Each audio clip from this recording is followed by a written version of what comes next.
Hello students, good evening. Welcome to civil Adda. बहुत बहुत स्वागत है आप सभी का सिविल अड्डा पे। Today we are going to discuss about the history and if we talk about history that will play a vital role in your future examination. So आज हम लोग जो बात करने वाले हैं हिस्ट्री को लेकर डिस्कस करने वाले हैं, हिस्ट्री क्यों इम्पोर्टेंट है, हिस्ट्री सिलेबस का क्या है, हिस्ट्री का सिलेबस का। If we talk regarding the UPSC, then you can see that history played a vital role in your examination. Reason की अगर हम लोग बात कर ले कि हिस्ट्री क्यों एक वाइटल रोल प्ले करती है या यहाँ से कितने परसेंट नंबर ऑफ क्वेश्चंस आपके पुट अप होते हैं एग्जामिनेशन में, that is the most important thing. First of all you can see that there are three parts of history. पहले हम लोग क्लासिफिकेशन में चेक कर लेते हैं एंड आफ्टर दैट क्या है कि हम चीजों को थोड़ा सा समझते हैं। If we talk about the part of history, you can see history is divided in three parts. History is divided in three parts. First one is ancient history. Ancient history. Second one is medieval history. Medieval history. And third one is modern history. Third one is modern history. History is divided in three parts on the basis of study. केवल क्या है कि एक study के कारण जो है इसको कहा जाता है कि तीन पार्ट्स में डिवाइड किया गया है। अभी जो तीन पार्ट्स में इसको जो डिवाइड किया गया है, बेसिकली इसके पीछे रीजन क्या है। If we talk about the reason behind all the parts of history, सिर्फ एक था कि एक एक पार्ट करके हर एक इरा को डिवाइड किया गया जिससे हमें स्टडी में आसान हो जाए, पहला चीज। दूसरा आता है कि हिस्ट्री की इंपॉर्टेंस क्या है, what is the importance. if we talk about the importance, you can see near about 20 to 30%, 20 to 30% questions आपके आते हैं हिस्ट्री से। so this is very important chapter in your syllabus. first thing, पहले 20 to 30% जो है आपके आते हैं। अब किसी भी एग्जामिनेशन को हम लोग जब प्रिपरेशन स्टार्ट करते हैं तो हम लोगों को ये पता होना चाहिए कि वहाँ पे क्या क्या चीज़ें हैं, उन सब चीज़ों को समझना बहुत इंपॉर्टेंट है। या फिर कह सकते हैं कि उन सभी जितने भी एंगल्स हैं उन सब में यूपीएससी में सिर्फ आपको मेहनत ही नहीं, स्ट्रेटजी की भी आवश्यकता होती है। और जो स्ट्रेटजी होती है वो कैसे की जाती है, किस पार्ट पे फोकस ज़्यादा करना होता है, किस पे कम फोकस करना। So we can see that 20 to 30%, और इन 20 to 30% में आप देखोगे near about 60% question of history that was taken from modern. Modern से लगभग 60%, 20% इससे आते हैं। 20% नियर अबाउट क्वेश्चन जो है आप देखोगे किसी भी एग्जामिनेशन को उठा के देख लो, हिस्ट्री का यही पोर्शन आपको मिलेगा। एक्सेप्शनल केस में हो सकता है यहाँ पे 30 हो जाए, यहाँ पे 20, यहाँ पे 50 हो जाए, but most of the cases में 60% मॉडर्न हिस्ट्री से ही आते हैं। और अगर मॉडर्न हिस्ट्री को भी क्लासिफाई कर दें, then you can see from 1909 to 1947 इनके मिड में बहुत से नंबर ऑफ क्वेश्चंस आपके लगातार पूछे जाएंगे। तो ये सब क्या है, बहुत एक वाइटल रोल प्ले करते हैं।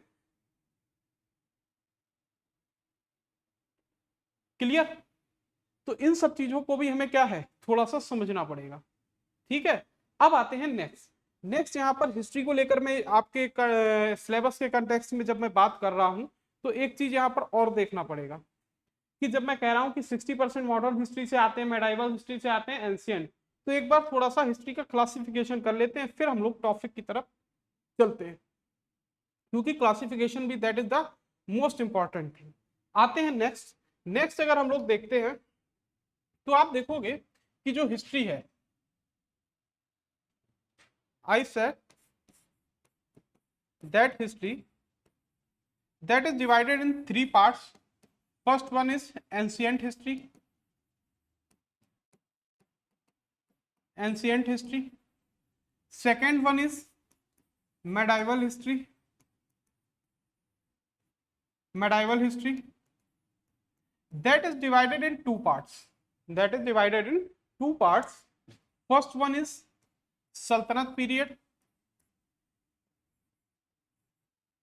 Sultanate period or era, we can see era.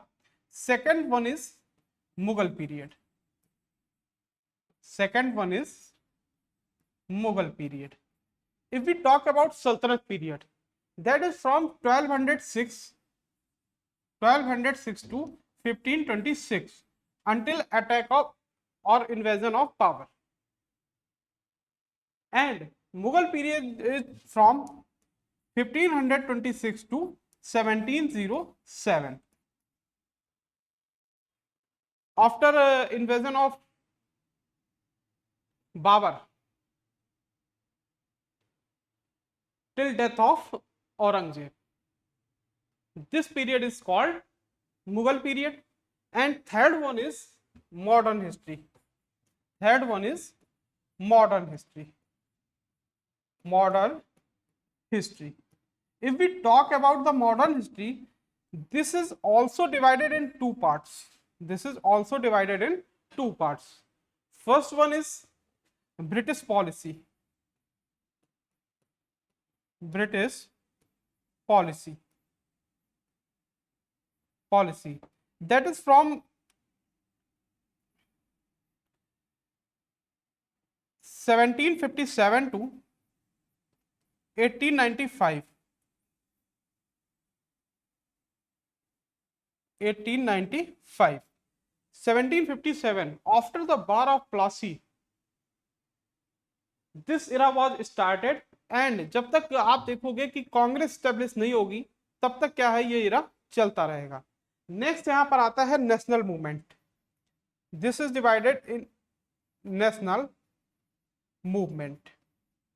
National movement. If we talk about national movement, this was started from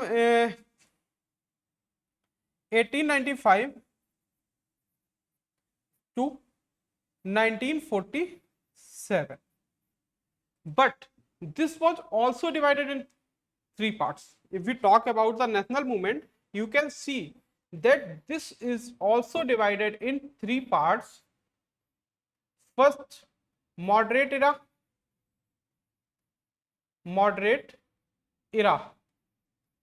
What is moderate era? If we talk about moderate era, you can see that from 1895 to 1905, this is called moderate era. Second one is extremist era.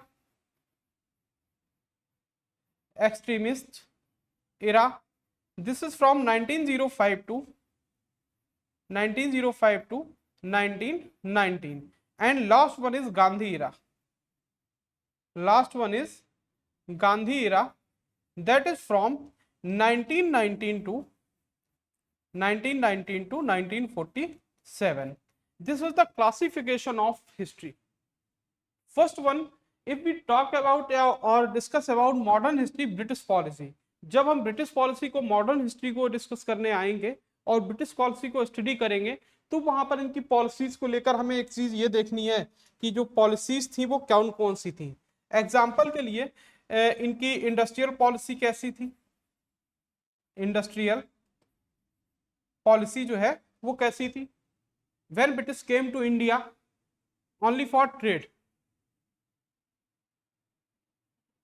Britishers केवल trade के लिए आए हैं. But होगा क्या कि industrial लूट, जिसमें ब्रिटिश पॉलिसी में हम लोग इसको पढ़ते हैं कि इंडस्ट्रियल लूट कैसे हुई. यहीं से रॉ मटेरियल लेके लंदन गए, लंदन से मैन्युफैक्चर्ड गुड्स लेके आए और इंडिया में इन्होंने सेल करना स्टार्ट कर दिया. तो ये जो थी इंडस्ट्रियल, या कह सकते हो ब्रिटिश पॉलिसी या इंडस्ट्रियल लूट, इस तरीके से हुई. जो इंडिया की होम इंडस्ट्री थी और इंडस्ट्री को पूरी तरीके से खत्म कर दिया.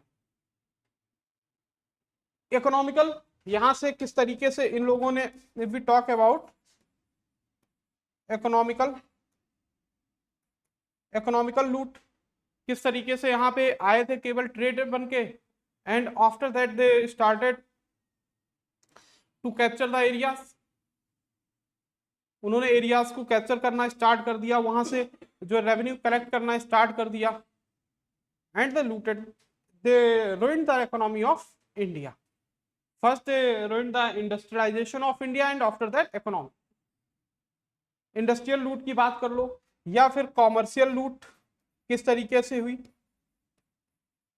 कॉमर्शियल लूट इन लोगों ने क्या किया, पॉलिसी क्या थी, या फिर इनकी हम रिलीजियस पॉलिसी की बात कर ले, रिलीजियस पॉलिसी, इन सभी पॉलिसीज को वन बाय वन करके हम लोग देखेंगे पूरे के पूरे हिस्ट्री में। क्लियर। तो यहाँ पे एक चीज मैं ओवरऑल जो मैं बताना चाह रहा था आपको, बहुत सिंपल सी एक चीज, कि ये जो क्लासिफिकेशन है, we talk about the history, ठीक है, medieval that was divided in two parts, सल्तनत period and Mughal period. Modern is divided also in two parts, British policy from 1757 to 1895, and national movement was started from 1895 to 1947.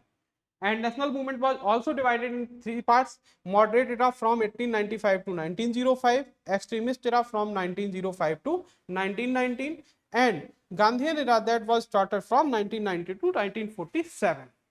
Clear.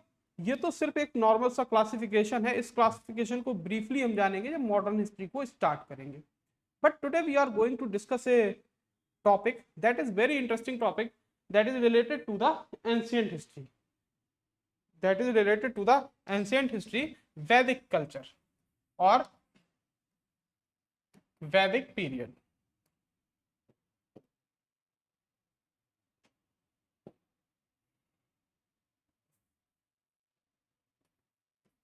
or we can say Vedic civilization, clear। Vedic civilization, the time period of this civilization was 1500 to 5000 BC। first thing,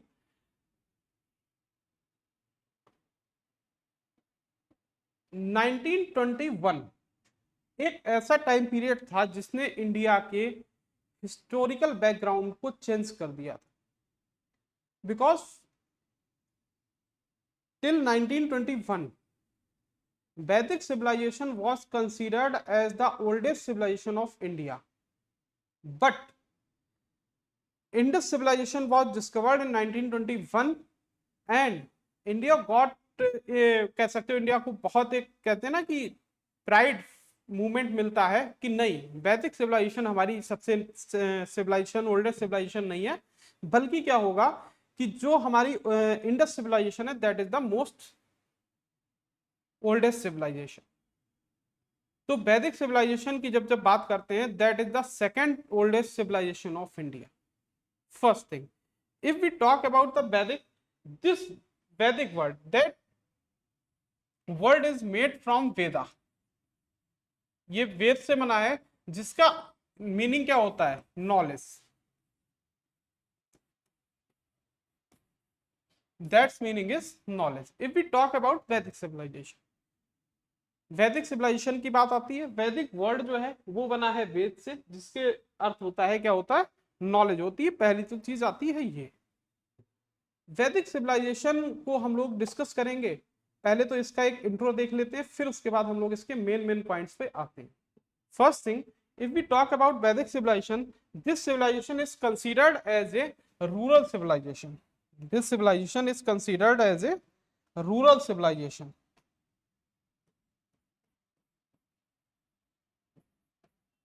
rural civilization. Even you can see that our oldest civilization, that was Indus, that was urban civilization, but this civilization was rural civilization. And you can see that the native of Vedic civilization, if we talk about the native of this civilization, was called Aryan. Who was the Aryan? Clear?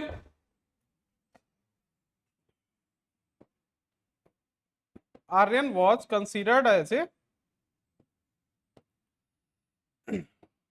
native of this civilization। first thing, पहला जो native जो थे, आर्य जो थे, वो इनके क्या कहा जाते थे, इनके नेटिव माने गए हैं।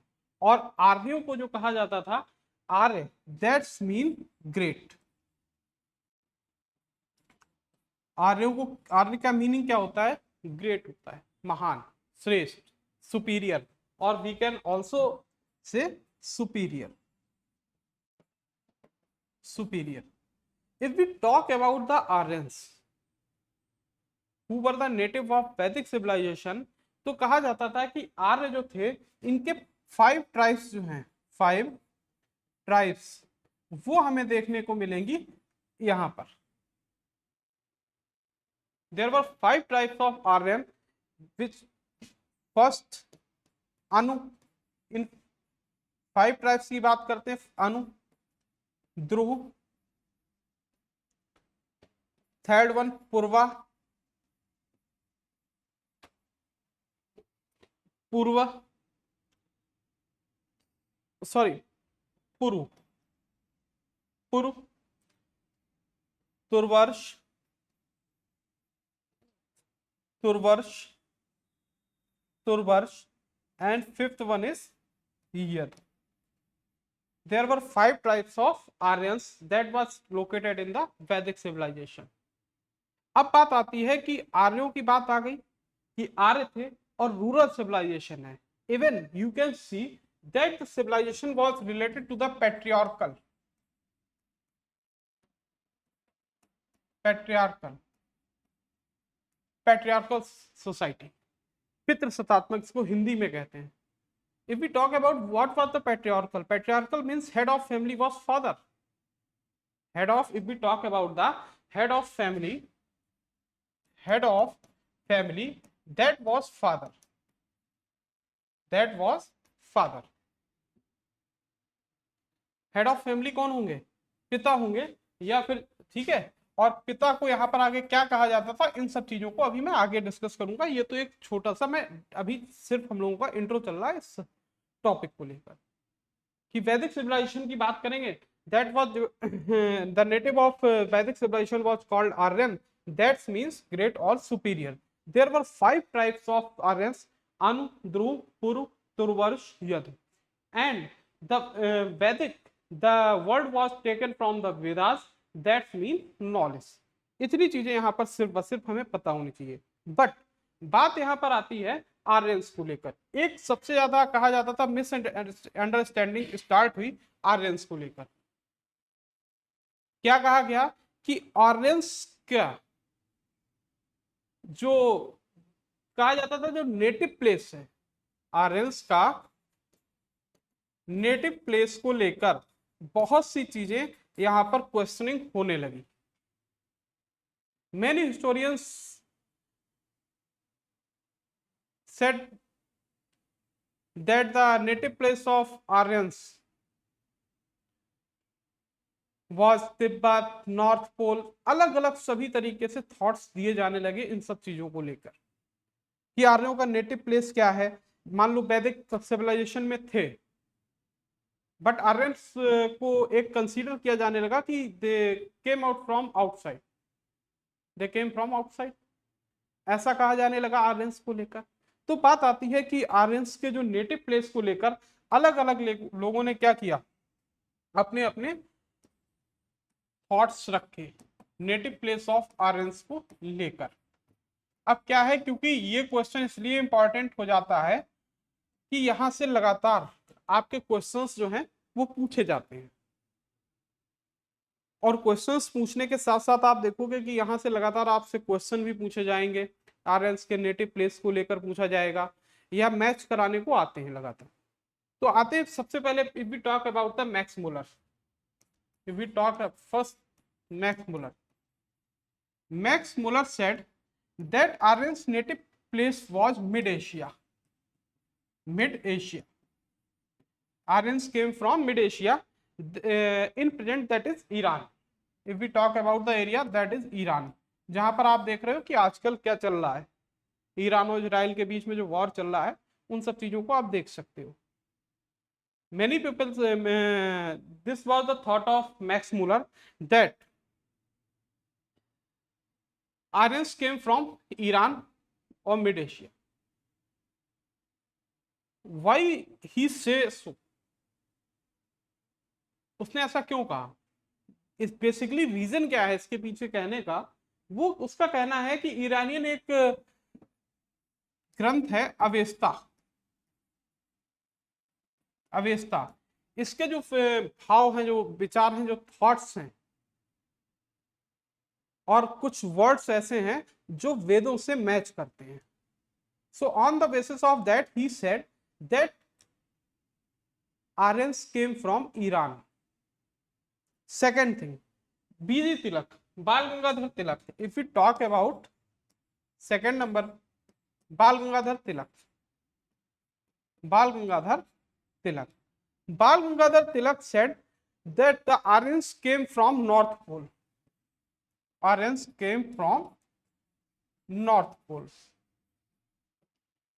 बट ये बहुत ज्यादा उनका फैक्ट सही नहीं था, बिकॉज इसके पीछे की जब बात की गई, what is the reason why से सो नॉर्थ पोल पे आप देखोगे कि कितना माइनस टेम्परेचर रहता है और किस तरीके से वहां का व्यक्ति इंडिया में आके सरवाइव नहीं कर पाएगा, क्योंकि यहाँ पे सिचुएशन क्या है, हॉट एंड कोल्ड वेदर है, एक्सट्रीम हॉट और एक्सट्रीम कोल्ड तो नहीं जाता है, कुछ पार्ट्स में एक्सट्रीम कोल्ड जाता है, चाहे नॉर्थ ईस्ट के कुछ पार्ट ले लो या फिर हम लोग हिमालय के कुछ पार्ट ले लेते हैं, वहां पर चला जाता है। तो ये थ्योरी भी इनकी कैंसिल हो गई। फिर उसके बाद आता है Dayanand Saraswati, Dayanand Saraswati, Dayanand Saraswati, Dayanand Saraswati, they said that Aryans came from Tibet, Tibet. अब तिब्बत के बारे में इन्होंने बोल तो दिया, बट इनकी थ्योरी को भी कैंसिल कर दिया गया। रीजन ये था कि तिब्बत की अगर हम लोग बात करते हैं तो आप देखोगे कि तिब्बत से के लोग जो हैं उनकी फिजिक और इंडिया के लोगों की फिजिक, या जो नॉर्थ इंडिया में जो लोग रह रहे हैं उनकी फिजिक किसी भी तरीके से मैच नहीं करती है। तो इसका सीधा सा मतलब हुआ कि इनकी भी थ्योरी को कैंसिल कर दिया गया। फिर आते हैं एक व्यक्ति और, फोर्थ नंबर पर गंगानाथ झा, गंगा नाथ झा, गंगानाथ झा जी ने कहा कि ये जो आए हैं ब्रह्मर्षि देश, ठीक है,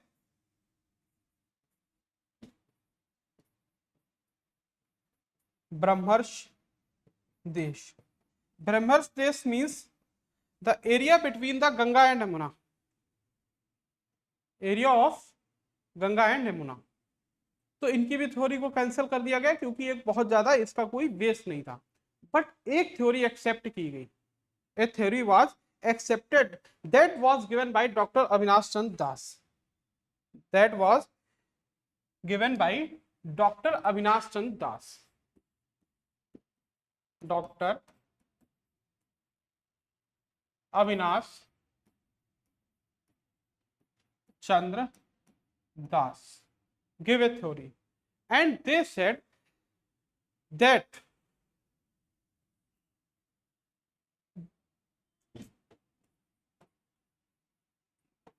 Aryans came from Sapt Sandhav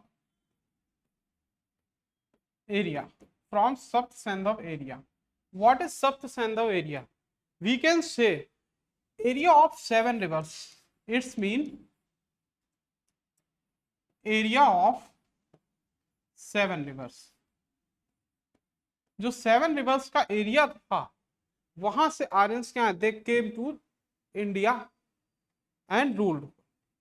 अब सबसे बड़ी बात आती है कि उन्होंने इस एरिया की बात तो बोल दी कि ठीक है इस एरिया से आए थे, बट ये एरिया है कौन कौन कौन सी वो 7 रिवर्स हैं जिनको लेकर लगातार क्वेश्चनिंग की जाती है और ये क्वेश्चन लगातार आपके पूछे भी जाते हैं। तो यहाँ पर एक चीज ध्यान रखना, इन 7 रिवर्स को लेकर आएंगे, बाकी इनके ओल्डेस्ट नेम को लेकर भी लगातार क्वेश्चन आपसे पूछे जाएंगे। First thing, if we talk about rivers, first that is Sindhu, second one is Saraswati, Saraswati, Sutlej, Sutlej, Beas, Chenab,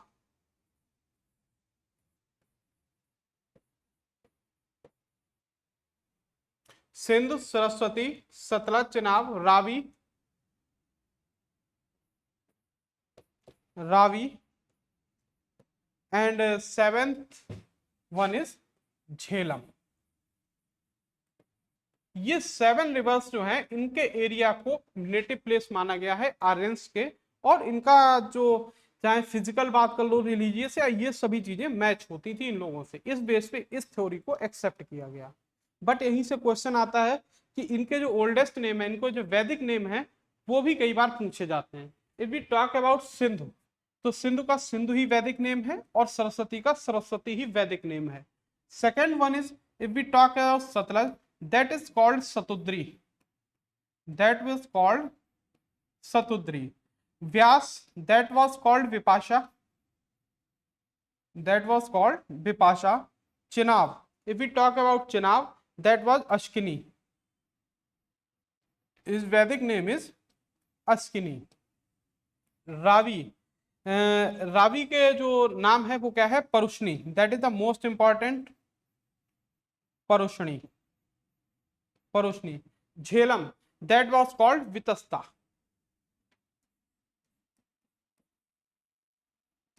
that was called Vitasta. Clear है? यहां से इतनी चीजें आपको पता होनी चाहिए कि एक तो पहली चीज क्या है कि सिंधु को सिंधु कहा गया है, सरस्वती को सरस्वती, सतलज सतुद्री, व्यास का वैदिक नेम विपाशा, चेनाब का Asikni, Ravi, Parushni, Jhelum, Vitasta.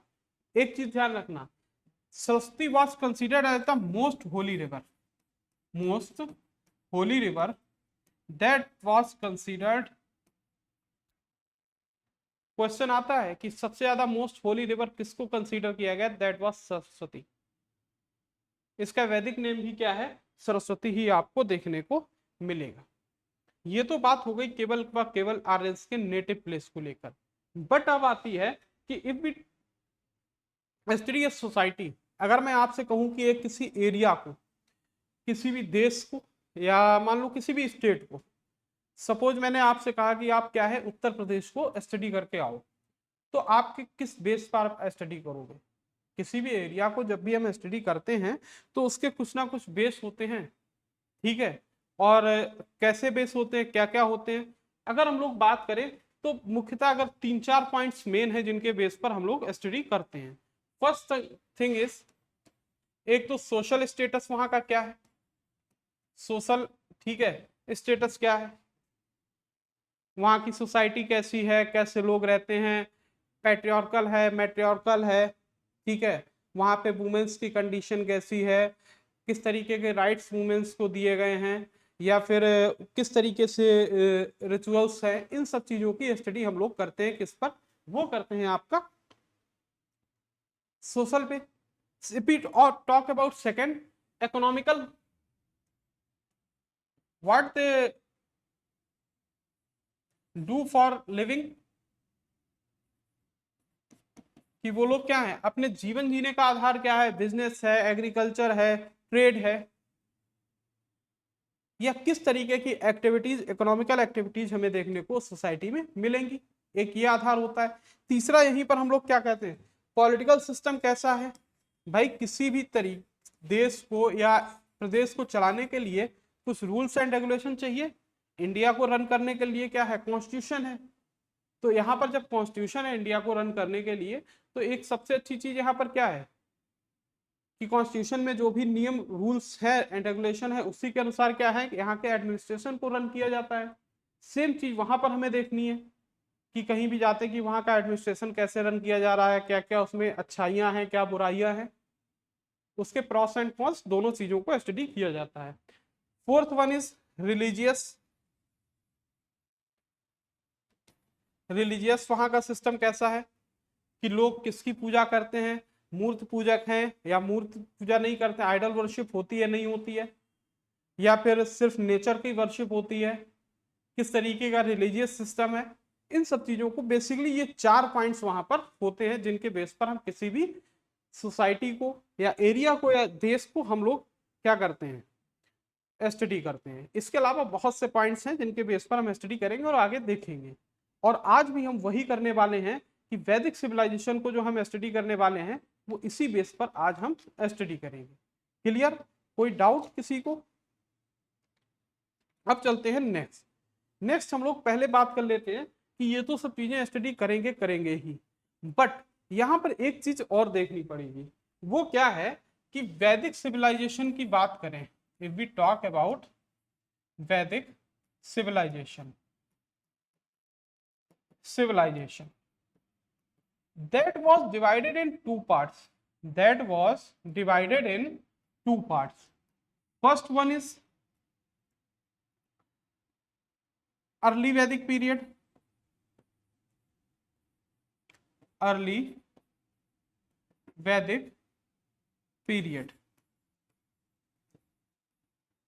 From 1500 to 1000 BC. This was divided in two parts. Early Vedic period and second one was later Vedic period.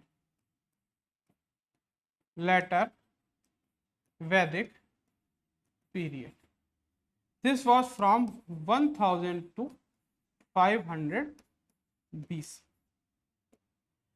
Early वैदिक पीरियड को ऋग वैदिक पीरियड भी कहा जाता है। This is also called Rig वैदिक period because Rigved was composed during this time, so this is also called Rigvedic period. अब यहाँ पर बात आती है ऋग्वैदिक पीरियड की। जब मैं बात कर रहा हूँ अर्ली वैदिक period, why this was divided in two parts? भाई कुछ ना कुछ रीजंस तो होगा, ऐसा तो है नहीं कि एक सभ्यता को, एक सिविलाइजेशन को हम लोगों ने क्या किया, दो पार्ट्स में डिवाइड कर दिया, है ना। तो ये सब चीजें भी होंगी।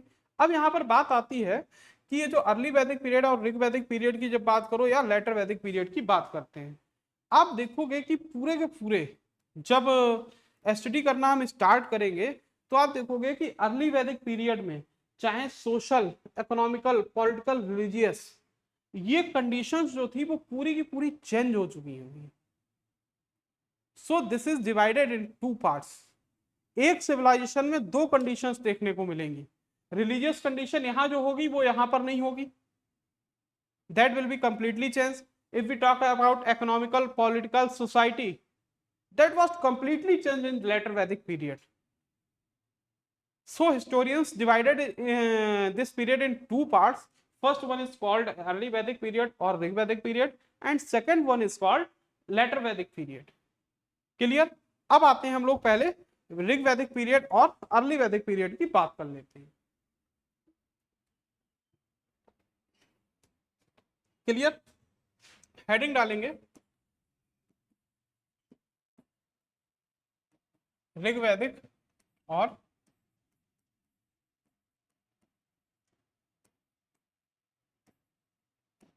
अर्ली वैदिक पीरियड 1500 टू 1000 BC। सबसे पहले हम लोग सोशल स्टेटस यहां पर देखते हैं कि सोशल कंडीशन कैसी होगी। First we will discuss about social condition of this civilisation.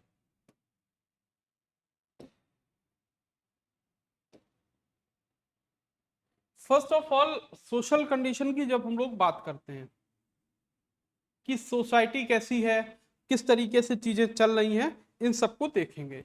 If we talk about the smallest unit of society, if we talk about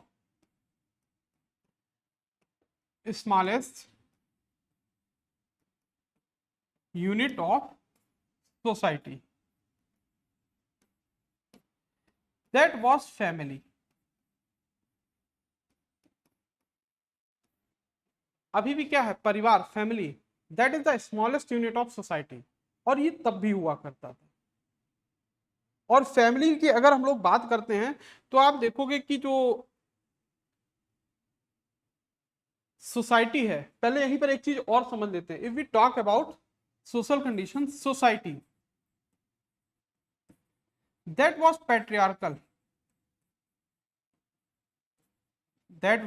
patriarchal society. It's mean head of family. If we talk about head of family, that was father. and he was also called Kulab. He was also called Kulab, and head of family was also called Kulab. Clear?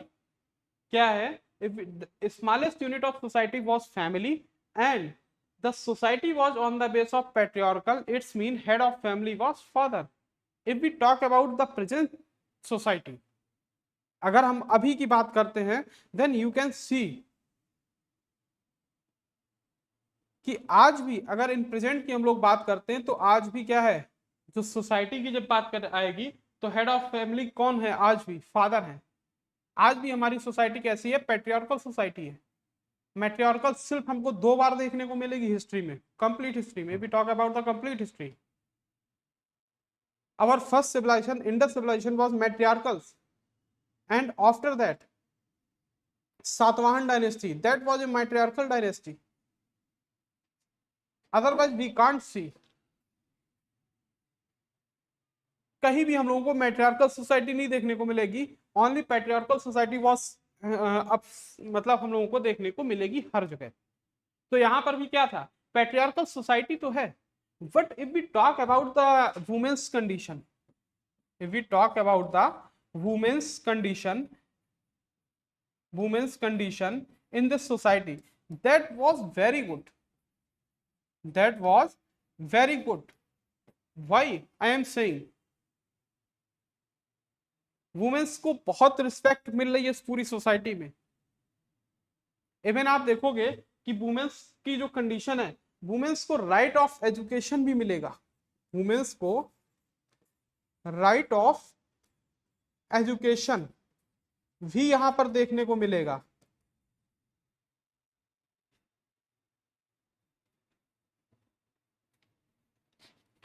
ठीक है, women's को क्या है? Right of education. That was called upanayan sanskar at that time, that was called upanayan sanskar, upanayan sanskar, that was called upanayan sanskar at that time. Right to education women's को है। Even women's हर तरीके से participate करेंगी, चाहे पॉलिटिक्स हो, चाहे किंग को अपॉइंट करना हो, उसमें भी भाग लेंगी। जितनी भी आप देखोगे, अभी मैं आगे धीरे धीरे सभी चीजें बताऊंगा, जितने भी इंस्टीट्यूशंस है उनका भी पार्ट्स वुमेन्स होंगी। पैट्रियार्कल सोसाइटी के होते हुए भी women's condition was very good in this society. Even if we talk about the family system, there was no system of nuclear family, only joint family. क्या है कि ज्वाइंट फैमिली का concept यहां पर हमको देखने को मिलेगा। Even you can C in present क्या होता है कि हमको न्यूक्लियर फैमिली का कॉन्सेप्ट ज्यादा देखने को मिलता है। उसके पीछे 2 रीजन है। 2 रीजन क्या है कि ज्यादा सेल्फ डिपेंड होना भी एक इसका ड्रॉबैक भी है, कि अपने आप बाहर हैं लोग, जहां तक बाहर रह रहे हैं तो यही सब चल रहा है कि न्यूक्लियर रह रहे हैं, केवल हस्बैंड वाइफ है या बच्चे हैं, और फादर मदर कहीं और रह रहे हैं। उस समय सिचुएशन ऐसी थी कि एग्रीकल्चर बेस हुआ करता था इकोनॉमी का, और एग्रीकल्चर के लिए आपको उस समय ट्रैक्टर, हार्वेस्टर, जो इस समय जो हमारे कह सकते हो मॉडर्न इक्विपमेंट्स हैं एग्रीकल्चर के, वो नहीं हुआ करते थे। सो उस समय क्या था कि मैन पावर ज्यादा चाहिए। अब जब आपको मैन पावर ज्यादा चाहिए है तो उसके लिए लोग ज्यादा होने चाहिए, तो ज्वाइंट फैमिली का कॉन्सेप्ट यहां पर हमें देखने को मिलेगा। Even we can see the this system also in Indus civilization. Indus civilization में भी ज्वाइंट फैमिली का कॉन्सेप्ट देखने को मिलेगा, यहां पर देखने को नहीं मिलेगा आपको। सॉरी, यहां पर भी देखने को मिलेगा, बट इन प्रेजेंट क्या है, अगर हम लोग बात करते हैं तो क्या होता है, वो है कि न्यूक्लियर भी देखने को मिलेगा प्रेजेंट में, लेकिन पहले क्या था कि ज्वाइंट फैमिली का ही कॉन्सेप्ट यहां पर देखने को मिलेगा। अब आते हैं नेक्स्ट यहीं पर आप देखोगे कि इस सोसाइटी की बात एक आती है कि जो एक वर्ड है दैट वाज कॉल्ड नप्त। नप्त this word was use for many persons. ये जो वर्ड है ये कई लोगों के लिए यूज होता था। और इसमें अगर हम लोग बात करते हैं कि कौन कौन से लोगों के लिए इसको यूज किया जाता था, तो उसमें सबसे पहले आ जाएगा जैसे ग्रैंडफादर, ग्रैंडफादर, ग्रैंडमदर, ग्रैंडमदर और सन और डॉटर। ग्रैंड डॉटर हो, ग्रैंड मदर हो, इन सब के लिए एक क्या है, एक वर्ड केवल यूज किया जाता था, दैट वाज नृप। ये वर्ड कई बार पूछा गया है, क्वेश्चनिंग में बहुत आता है, तो इसीलिए मैंने आपको बता दिया है। ठीक है, क्या है कि nrip that was used for grandfather, mother, son, daughter, first thing. दूसरा, यहीं पर आप देखोगे कि कास्ट सिस्टम भी देखने को मिलेगा, but this system was very good at that time, that was very good. अब आपको कहोगे सर कास्ट सिस्टम तो बहुत बुरा है, और आप कह रहे हो कि बहुत अच्छा है।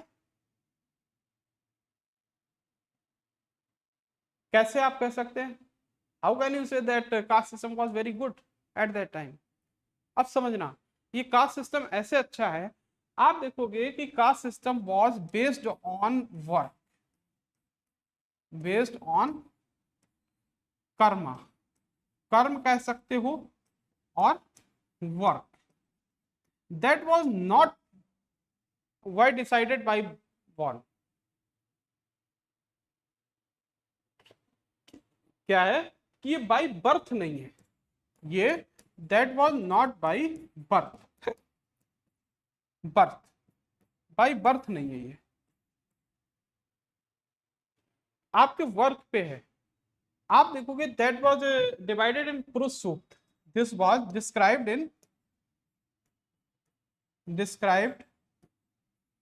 इन पुरुष सूक्त,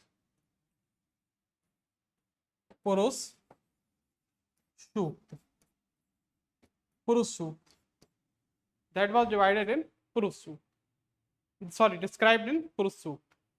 जो ऋग्वेद का 10th मंडल ऑफ ऋग्वेदा, पुरुष सूक्त किसमें? 10th part of Rigveda, Rigveda के 10th पार्ट में कास्ट सिस्टम को डिवाइड किया गया है। एक पर्सन है वो उसमें कहता है कि मेरे फादर जो है वो डॉक्टर है, दैट ही इज ए ब्राह्मण। आई एम इन आर्मी, मैं सेना में हूं तो मैं क्षत्रिय हूं। एंड मेरी मदर दूसरों के घर काम करती, ही इज ए शूद्रा। तो caste system was based on karma और वर्क, बाय बर्थ नहीं था। बट क्या होगा कि आप देखोगे, मैंने कहा ना कि लेटर वैदिक पीरियड में सोशल सिस्टम पूरी तरीके से चेंज हो जाएगा, और वो चेंजेस आपको देखने को यहीं पर मिलेंगे कि पूरा का पूरा सिस्टम आप देखोगे कि ऐसा चेंज होगा कि जितनी भी चीजें हैं, चाहे मैं बात कर रहा हूं कास्ट सिस्टम की, ये कास्ट सिस्टम भी क्या होगा आगे जाकर, ये कास्ट सिस्टम भी किस पर बेस्ड हो जाएगा, ये बेस्ड हो जाएगा जाकर बर्थ पे। तो इसीलिए डिवाइड किया गया है इन दोनों को, धीरे धीरे आपको चीजें एकदम देखने को मिलेंगी। अब आते हैं नेक्स्ट। नेक्स्ट यहां पर देखोगे कि चाइल्ड मैरिज और बहुत सी जो कह सकते हो कि जो कुप्रथाएं होती है ना, वो भी यहां पर नहीं देखेंगे। वो देखोगे, चाहे चाइल्ड मैरिज की बात कर लो, child marriage, dowry system, dowry system, ठीक है, सती, सती प्रैक्टिस, जितनी भी मैल प्रैक्टिसेस होती थी, that was not allow in the society, that was not allowed in the society. Even if we, you can see that women take participation in the yajna, women, ठीक है, women take participation in यज्ञ, यज्ञ जिसको कहते हो ना हिंदी में, women's क्या है इसमें भी पार्टिसिपेट करती थी, womens also take participate in यज्ञ।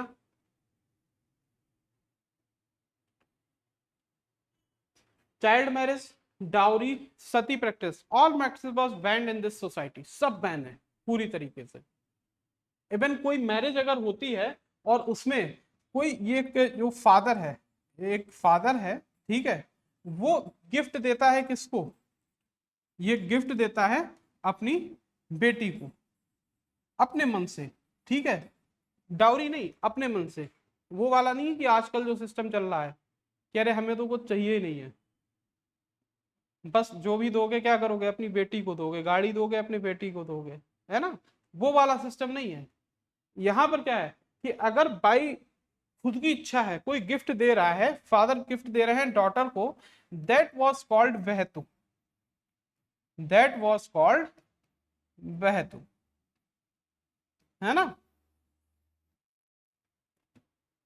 ये ध्यान रखना कि जो गिफ्ट में फादर की तरफ से अपनी इच्छा, और दहेज में उस समय मोस्टली क्या दिया जाता था, गाय,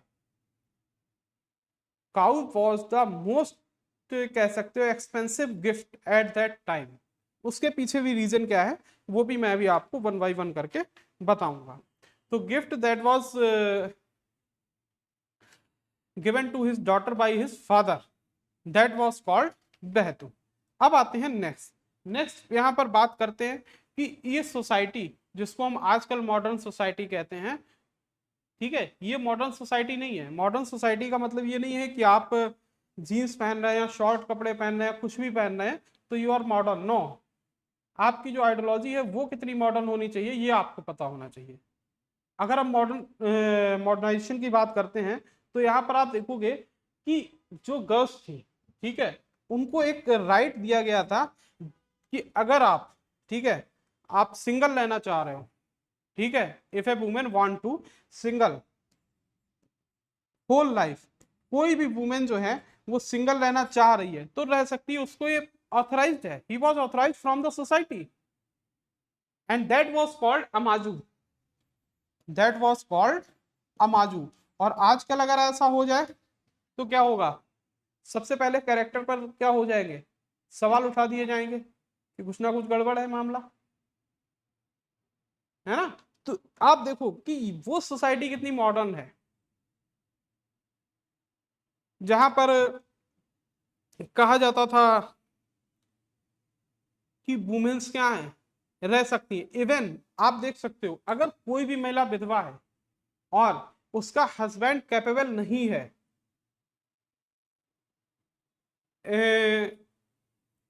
संतान उत्पन्न करने में, तो वो अपने किसी संबंधी के साथ, ठीक है, फिजिकल रिलेशन बना के बच्चे को जन्म दे सकती थी and that was acceptable in the society, that is called नियोग प्रैक्टिस। अगर आपको ध्यान, दैट वाज कॉल्ड नियोग प्रैक्टिस। ये भी अलाउ है, एक्सेप्टेंस आपको बहुत कुछ देखने को मिलेगा यहाँ सोसाइटी में। और आप सोच सकते हो कि तब से लेकर अब तक, तब से लेकर अब तक आप मॉडर्न हो या वो मॉडर्न है, क्लियर। अब आते हैं नेक्स्ट यहीं पर अगर हम लोग बात करते हैं खाने की, तो वेज एंड नॉन वेज दोनों अलाउ हैं, वेज एंड नॉन वेज दोनों चीजें अलाउ आपको देखने को मिलेगी वैदिक सिविलाइजेशन, फर्स्ट थिंग। दूसरा, if we talk about the textile clothes के बारे में करेंगे तो आप देखोगे चाहे वूलन क्लॉथ्स हो या फिर कॉटन क्लॉथ्स हैं, ये सभी क्या है, पूरे के पूरे आपके अलाउ हुए हैं। इवन जो विवाह है, मैरिज की बात करते हैं, तो मैरिज में भी बहुत एक होली कह सकते हो जिसको पवित्र हिंदी में कहते हैं ना, एक होली प्रैक्टिस मानी गई है मैरिज को, है ना, मैरिज को होली प्रैक्टिस मानी गई है। जो मैरिज भी होगी वो आप देखोगे दो टाइप्स की है,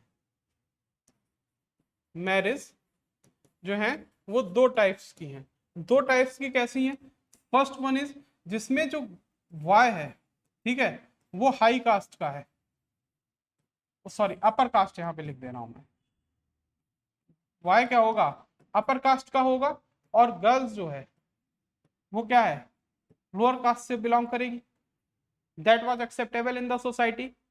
and if we talk about the second, boy lower caste से है एंड गर्ल्स जो है वो क्या है, वो अपर कास्ट से है। That was also acceptable in the society. Marriage was considered as a holy practice, आजकल की तरह नहीं है, ठीक है। इसको एक संस्कार माना गया है, एक holy practice, that is a consider as a holy practice. Clear? Now we are going to the next thing. इन सब चीजों को बात हो गई, अब आते हैं नेक्स्ट। नेक्स्ट यहीं पर हम पॉलिटिकल सिचुएशन यहां पर देख ले रहे हैं थोड़ी सी, कि पॉलिटिकल सिचुएशन क्या बन रही है।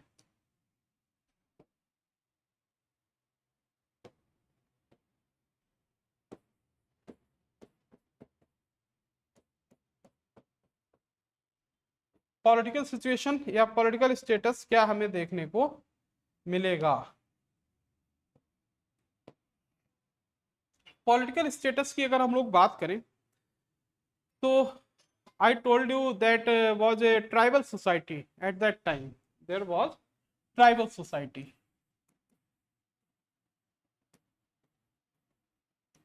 Tribal society at that time, and there were 5 tribes. There were 5 tribes. 5 tribes. Anu. Again, I will repeat this. Anu, Dhruv,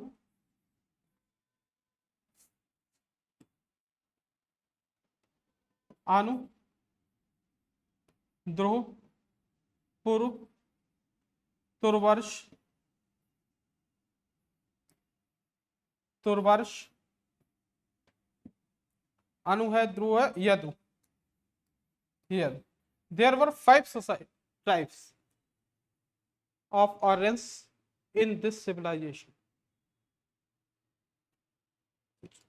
Every tribe, if we talk about tribes, ठीक है, 5 tribes, जो tribe है, ठीक है, हर ट्राइब का एक king होगा,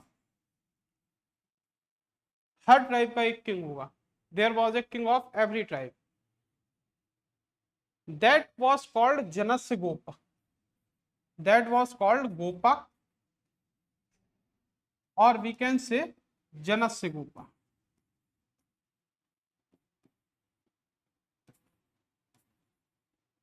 जनस्य गोपा, दैट वॉज कॉल्ड गोपा और जनस्य गोपा। अब देखो, जब सोसाइटी की बात करते हैं हम लोग, तो एक चीज ध्यान रखना कि जैसे जैसे बात आती है कि जब हमारी सिविलाइजेशन जो है ना, if we talk about the civilization from the starting, कि जब से मानव इन क्या है, अर्थ पे आता है और सोसाइटी शुरू करता है, ठीक है, तो वो सोसाइटी कैसे स्टार्ट होती है, तो इसको भी यहाँ पर थोड़ा सा मैं आपको बता देता हूँ। That if we talk about the kul, ठीक है, जैसे क्या होता है कि आप लोग देखते हो कि आपके कुल है, एक परिवार है, ठीक है, वो परिवार मिलके क्या करते हैं, जो फैमिली है, फैमिली पहले स्टार्ट हुई, ठीक है, head of family that was called कुलप, head of family that was called kulap, and after that when many families gathered on a place, जब बहुत सी फैमिलीज एक जगह रहती है, that was that became village। ये क्या है, ये हमारा कह सकते हो कि जो सोसाइटी के चेंजेस कह लो, या डेवलपमेंट ऑफ सोसाइटी जो है वो ऐसे ही हुई है, ठीक है, ऐसे ही नहीं एक राष्ट्र बन गया है देश, नहीं, इसकी स्टार्टिंग कैसे हुई, फैमिली, और फैमिली क्या, ब्लेस, और ब्लेस का हेड दैट वाज कॉल्ड ग्रामीणी, दैट वाज कॉल्ड ग्रामीणी।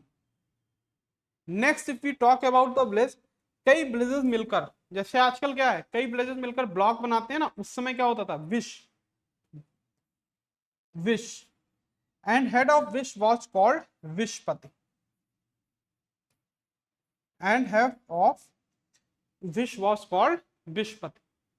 नेक्स्ट, जन, कई ब्लॉक मिलकर क्या होते हैं, तहसील बनाते हैं ना, जन, एंड द हेड ऑफ जन वाज जनपति, सॉरी,